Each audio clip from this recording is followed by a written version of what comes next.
Hello everybody, Nature Nancy here, and welcome to It's a Beautiful Day in the Neighbourwoods. Now today, we are going to be looking at different activities to connect junior students to nature and nearby nature, and specifically looking at the pathway landmarks from the Pathway Project that match with those junior years. So first we're going to start and look at what those pathway landmarks are, and then we're going to go into some activities. So let's get going.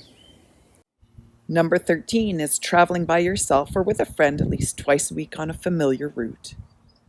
Number 14 is trying at least 5 different types of outdoor recreation that don't require gas or electricity. Number 15 is trying a bunch of different activities like hanging a bird feeder or growing your own garden, or possibly trying fishing or visiting a wetland and seeing what's up there.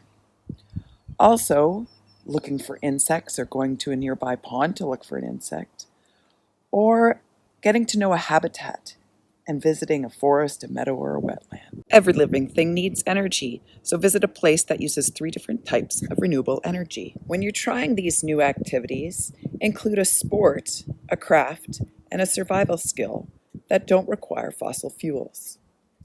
Encourage people to visit nearby nature and appreciate it. Watch how people use the natural area and monitor the impacts.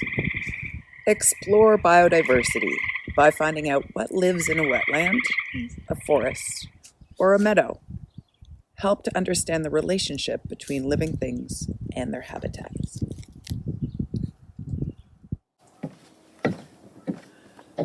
So, the first group of activities that we're going to look at today come from a book that I recently discovered, even after teaching for 25 years out of doors, and it's very exciting to me. It's called The Walking Curriculum, and it's by a woman named Gillian Judson, who's a Canadian, and she has created many different walks, specifically walks based on the idea that you're using your body to move, you're using your imagination, and you're connecting emotion to what you are doing with the students and what the students are experiencing. So what I have done today is, out of the 45 different walks that she has outlined, I've chosen about 10 or so that I think are really great, specific to the junior landmarks, as well as the curriculum, and that you can use as a really great starting point, or you can use it within a more extensive program. So here we go. So the first walk is the motion walk. And the motion walk involves using your senses to complete this challenge. What's moving around you? What is on the move? And can you repeat these movements by using your body? So is it the wind making the movement, or is it the creature itself? The next one is the surfaces walk, or the faces walk, where you're looking for faces of all kinds. What surfaces also do you encounter on the walk? How do the surfaces feel? What different faces are made by different things in nature? The next walk is called the lovely and unlovely walk. So in the lovely and unlovely walk, we're noticing what we find to be lovely and what we find to be unlovely. And this is a great discussion point.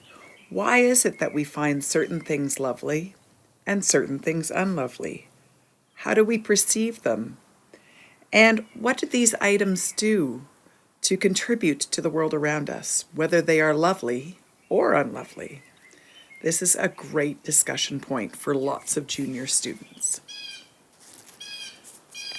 The next walk is called the underfoot, or you could do an overhead walk. Those are 2 walks. The underfoot, what do you notice about the world you are walking on? What's the concept of the history of the place? How is the soil being made? Was there water and ice here beforehand? And also looking overhead. This is really good for introducing map making. What is looking above us, and what would it see? The next walk is the habitat walk, or it could be the neighborhood walk, where we're discovering all the different creatures that share the neighborhood with us. Or you could focus on different elements of habitat, so shelter, food, water, and what is the evidence of what is living in the space or the habitat that is either the schoolyard or the green space. Right here, we've got evidence of a deer sharing the habitat. The next walk is the energy walk. So what is the evidence of different forms of energy? So either the energy needed to create life, the energy that comes from the sun or the water, or the energy needed to grow a plant, in this case, rhubarb, or the energy needed to make heat, or energy for human beings, so wind energy. And the next walk you could do is called the rock and walk. What stones or rocks do you notice in the area? And imagine that you're a geologist and are examining the specimens that you find. Maybe do a little bit of research. This walk is called the Nature by Design Walk, and it is great for schoolyards, showing the impact of human beings. What evidence is there that humans have shaped this space? What aspects are natural as opposed to being nature by design? And the final walk is the hiding place walk, where you can ask the students to look for what they think is the best hiding spot for themselves. And then thinking about other creatures. What would be a really good hiding spot for a creature like this? Or possibly a raccoon, or a mouse, or a spider, or even a snake. Any of these walks can be imagined to be done in any season of the year and enjoyed in lots of different ways. So hopefully you can imagine yourself with your students going on some of those walks, and you can also imagine how those walks can go in different directions, cross-curricular or different ideas, or ideas that your students will come up with from some of those base walks. This book is available at the Outdoor Learning Store online. If you want it, once again, it's The Walking Curriculum by Gillian Judson, an excellent resource for any teacher, any school, anywhere.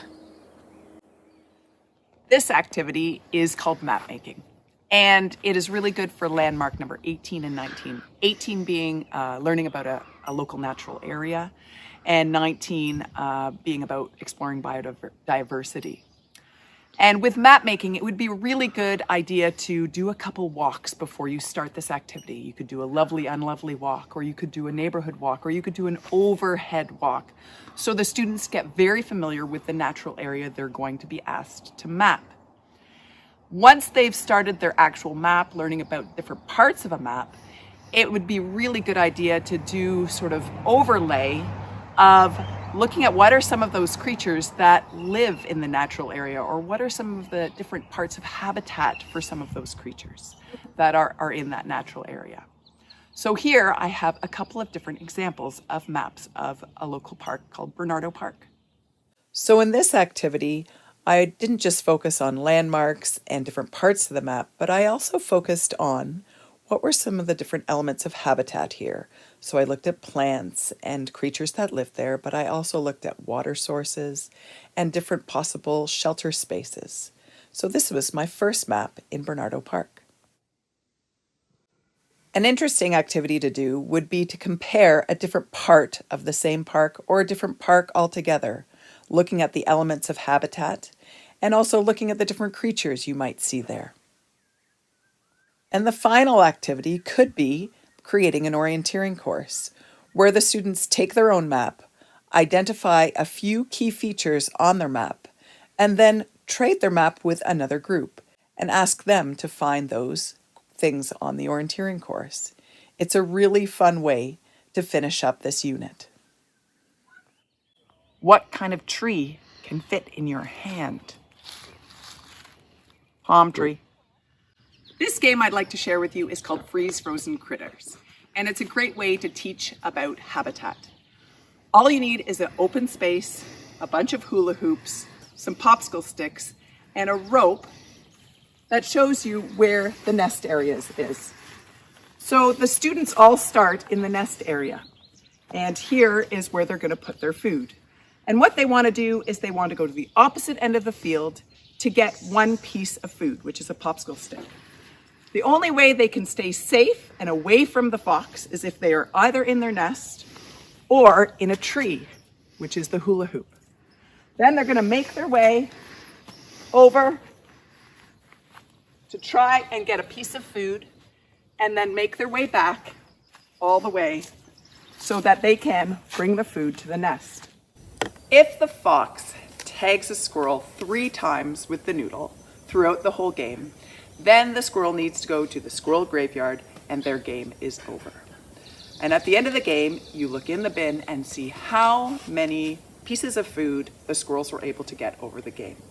Here I have a couple of very eager, enthusiastic players to show you how the game works.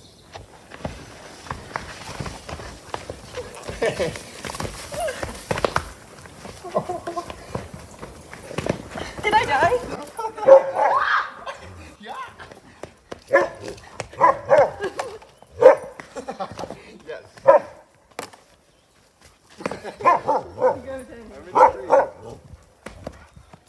Looks like they got 4 whole pieces of food. Might not last the winter, but they seem to think they've won. An extension to the game of freeze-frozen critters is you can stop the students, the squirrels, midway through the game. And you can tell them a story about how popular it is to build houses in whatever community you're in. And one of the things that happens is that often trees are cut down when there's new buildings or new roads that go in. So you stop everybody, you take a couple of the trees out of the game. And when you take a couple of trees out of the game, it changes the dynamic of the game. So that's a really good discussion point about what happens when we lose habitat, what happens to the squirrels' homes and their ability to get food. So that is just a little extension on the game Freeze Frozen Critters. Pink noodle bug. Shelter building is an incredible activity. It is universally enjoyed by many, many children. And it's a great cross-curricular activity. It can take many different forms, such as structures or habitat or creativity. The list goes on. So, and it also addresses landmark number 17, which is learning a new outdoor skill, such as a survival skill. So lots of applications for shelter building. So one of the ways that you can teach shelter building is by looking at nests and by having the students create their own nest. So it could be a bird's nest or a squirrel's nest or any sort of nest that you want them to experience. This ties into form and function, but it also ties into the strength and stability and habitat and creativity. So there's lots of things that you can tap in with nest building. Sometimes I like to use a pair of tongs or a clothes peg to mimic the beak. But it's all about collecting materials, figuring out what makes the nest so strong and so important, and then giving them an opportunity to create and test out their actual nest. So either putting some eggs in it or putting it in a spot where you think it's camouflaged, that sort of thing. So the first type of shelter I would suggest looking at is the nest. Who says it takes a long time to build a shelter? Look at her go. Making debris shelters is a great way for the students to play with sticks, which is what they want to do. It's not only that, but it's a super creative activity. It's amazing for teamwork. You can look at structure and strength. You can look at it as part of a habitat. You can also look at it with regards to loss of heat and where that happens if we're sleeping in a structure such as this. It is an amazing activity if you have a nearby woods that you can access with your group of students. Another way that you can look at shelters or structure is by doing so creatively. So making a piece of art using things from nature is a great way to do that. So you can have certain focuses to the activity. Maybe it's more free, or maybe it's more focused on structure, but I created this lovely piece to give you an example. And with regards to extensions to all three of the activities, so nest building, debris shelters, or art, a really good way to tie things together is to do a gallery tour of each of the creations so that the students can talk about what they were thinking about behind their creation. And so questions can be asked, and you can look at, oh, is this going to be strong enough? Or is this going to be warm enough? Or tell me about your creative process. So that's a few ways to look at shelter building. How do you properly identify a dogwood tree? By its bark. A good extension to the walking curriculum could be doing a tiny scavenger hunt, which involves a scavenger hunt for the students to do, but all the things that they find must fit in a really tiny container. It's a great way to look at the details within nature and some of the smaller things. The next activity is looking at biodiversity, which is landmark number 19. And if you only have a yard to use, or you have a yard and potentially another green space, this is a great activity to do some comparisons with regards to the biodiversity you see in different spaces. What you need is a hoop for each student or pair of students and some other recording materials. So let's get going. The pair of students will each get their own hoop and put it down within a field space, so somewhere in the yard. And it focuses their area of which they need to look at. And at that point, they're going to get a sheet with which to record on. And if you have a way to collect creatures or things you want to look at more closely, having a bug viewer is an excellent addition. If not, you can just use a container. So what they're going to do is they're going to look at all the plants and the creatures that they've got within their hoop. They're going to record what are some of the different species that they've got. If they don't know the names, that's okay. They can do a drawing. And then you can use it for a math activity, like what fraction of the hoop is grass and what fraction or percentage is clover, or how many of this number of plants or that number of plants, and also how many creatures have they got. And so you're starting at that point, and then you're going to find a new space. The second area that you'll be looking at, if it's still within the yard, might be at the edge of the yard where there's a little bit more biodiversity. Or if you have a nearby nature, it could be in a forest area. So you have the opportunity for the students to look at, within their hoop, a completely different group of plants and potentially critters. Also, they can look above the hoop and see what things are growing that are bigger within that biodiversity.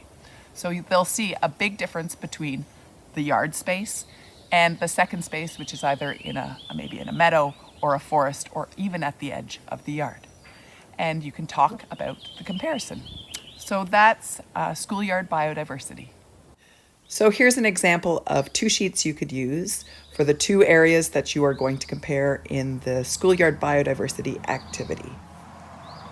Part of landmark 15 is to explore a habitat. And if you have a nearby woods, a great activity to explore that habitat with is making a terrarium.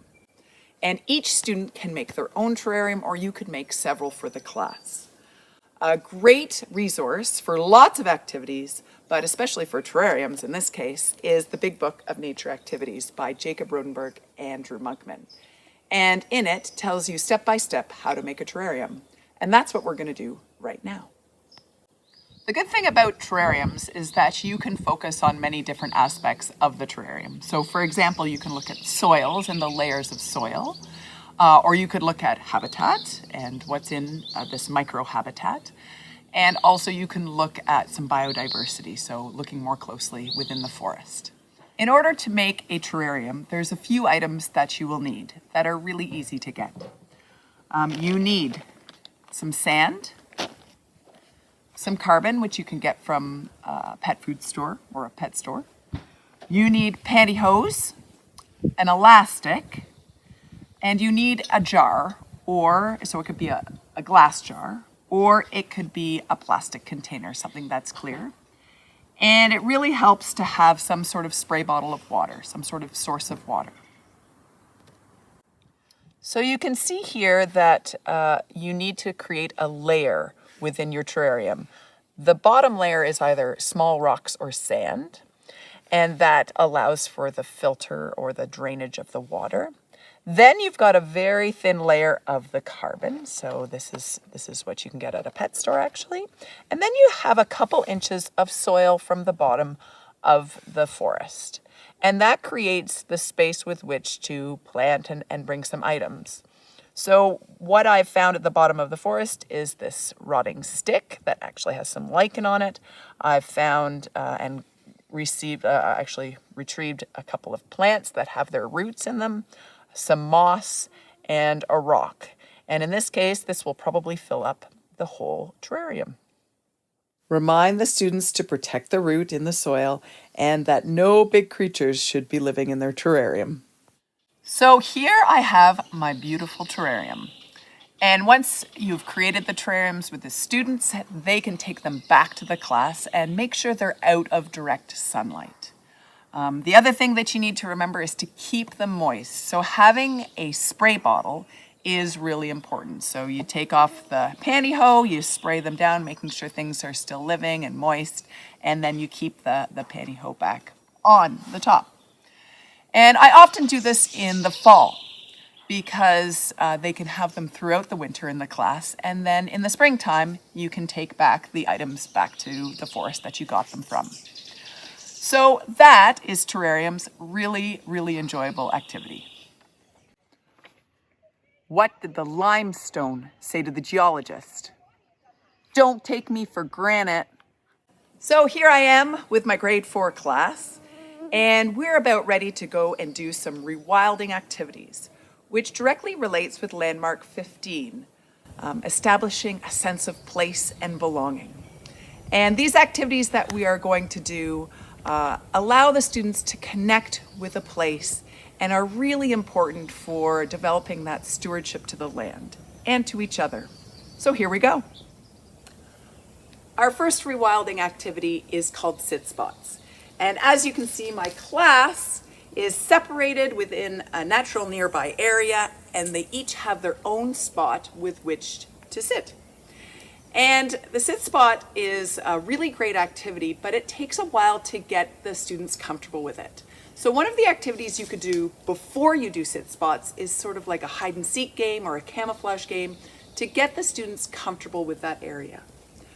Once the students are in their sit spots, you can keep it fairly structured to start, such as you could ask them to draw, or you could ask them to do a journal entry, or you could do an activity such as nature reporters, where you ask the students to come up with a question, an open-ended question about something in nature that they're watching or they're seeing or they're smelling.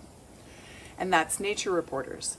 But sit spots, as they get more comfortable with it, can become more student-directed. They may have ideas, or it may just be a time to sit and listen and relax. That's sit spots. Considering some students stay at a school for so many years, going back to that same spot and doing something like sit spots is a really great activity for students to really build that connection to place. But also while they're there and doing some of the activities, some of the work that they're doing at the sit spot can be brought back to the class. So for example, they could take some of the questions they come up with and do a creative writing assignment, or they could do a research assignment. So there's lots of applications to sit spots, and they really are beneficial. One of the activities I like to do is looking at different adaptations that animals have in order to help them survive. So for example, looking at humans' eyes versus say a deer's eye or a horse's eyes, and where they are on the body. So as predators, our eyes are right in the front.